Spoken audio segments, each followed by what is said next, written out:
ওয়ালাইকুম রহমতুল্লাহি ওয়া বারাকাতুহু। আমার ভিডিওগুলো দেখতে থাকুন, দেখতে দেখতে ভালো লাগে, ভালোবাসা হয়ে যাবে ইনশাআল্লাহ।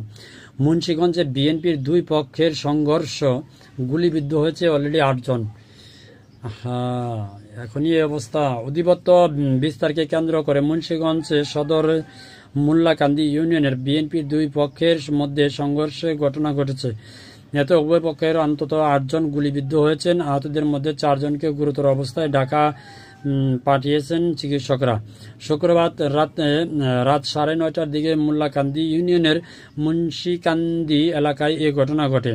পুলিশ ও স্থানীয় সূত্রে জানা গেছে, মুন্সিগঞ্জ সদর উপজেলা বিএনপির যুগ্ম সাধারণ সম্পাদক আউজির আহমেদ ও ইউনিয়ন বিএনপির সভাপতি ওয়াহিদ রায়হানের অনুসারীদের মধ্যে সংঘর্ষ হয়। স্থানীয়রা আরও জানান, সংঘর্ষের সময় দফায় দফায় ককটেল বিস্ফোরণ শব্দ শোনা যায়। এতে আতঙ্ক ছড়িয়ে পড়ে পুরো এলাকা জুড়ে। পরে খবর পেয়ে ঘটনাস্থলে গিয়ে পরিস্থিতি নিয়ন্ত্রণে নেয় পুলিশ।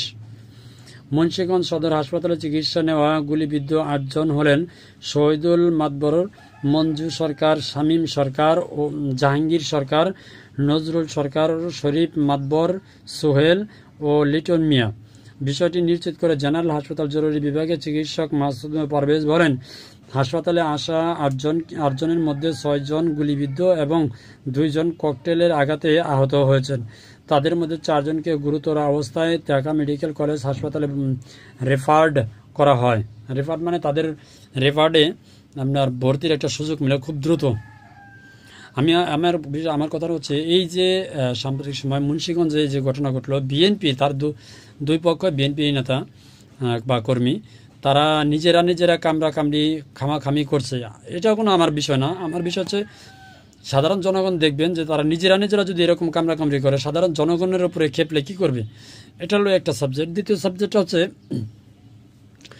এখন তারা ক্ষমতা আসে নাই, ইলেকশনও হয় নাই, তারা ক্ষমতা আসবে। আমি নিজেও বিএনপি করি বলতে রাজনীতির সাথে আমি জড়িত না, তবে বিএনপিকে একটা সাপোর্ট করি। কিন্তু তার মানে এই না যে বিএনপি যা করবে তাই সব কিছুতেই আমার সাপোর্ট দেওয়া লাগবে, কারণ অন্যায়কে সাপোর্ট কখনোই দেওয়া যাবে না, সে যেই হোক। তো এরকম তা আমার কথা হচ্ছে, তারা এই গুলি যে করলো, তারা পিস্তল হোক, রাইফেল হোক, এগুলো পাইলো কোথায়? আর তারা যদি পেয়েই থাকে ক্ষমতায় আসার আগেই, আর ক্ষমতা আসলে তো তারা কি করবে? হয়তোবা দেখবেন রাস্তায় মানুষ চলাচল করতেছে, বলবে টাকা দেন, নাহলে ঠুস করে মেরে দিবে। এটা তো বাস্তব। তো আমি জোরালোভাবে দাবি করব প্রশাসনের কাছে, যাদের কাছে এই পিস্তল বা রাইফেল বা যেটাই হোক, যেটাতে গুলি করছে, যাদের কাছে ছিল, আমি মনে করি তাদেরকে অবিলম্বে খুবই দ্রুত গ্রেপ্তার করে তাদেরকে প্রকাশ্যে সবার সামনে দিবালোকে তাদেরকে ক্রস ফায়ার দিয়ে মেরে ফেলা উচিত। কারণ তারা দেশের একটা আবর্জনা। শুধু তারা দেশের আবর্জনা না, তাদের দলের জন্য একটা আবর্জনা। কারণ তারা দলের ক্ষুণ্ণ করছে, সুনাম ক্ষুণ্ণ করছে, এবং কি তারা প্রমাণ করতেছে যে এই বিএনপি যদি সরকারে আসে আগামীতে, তাহলে তারা রাস্তাঘাটে অনর্গল যেখানে সেখানে যাকে পাবে তাকেই গুলি করে মেরে ফেলবে, এই ইঙ্গিত তারা দিচ্ছে। সুতরাং আমি মনে করব তাদেরকে আসলে প্রকাশ্যে সবার সামনে ক্রস ফায়ার দিয়ে খালাস করে দেওয়া উচিত।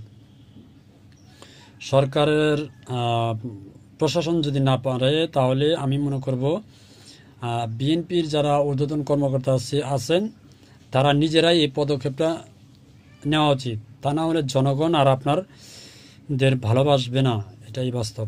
ভালো থাকবেন সবাই। আসসালামু আলাইকুম রহমতুল্লাহি ওয়া বারাকাতুহু।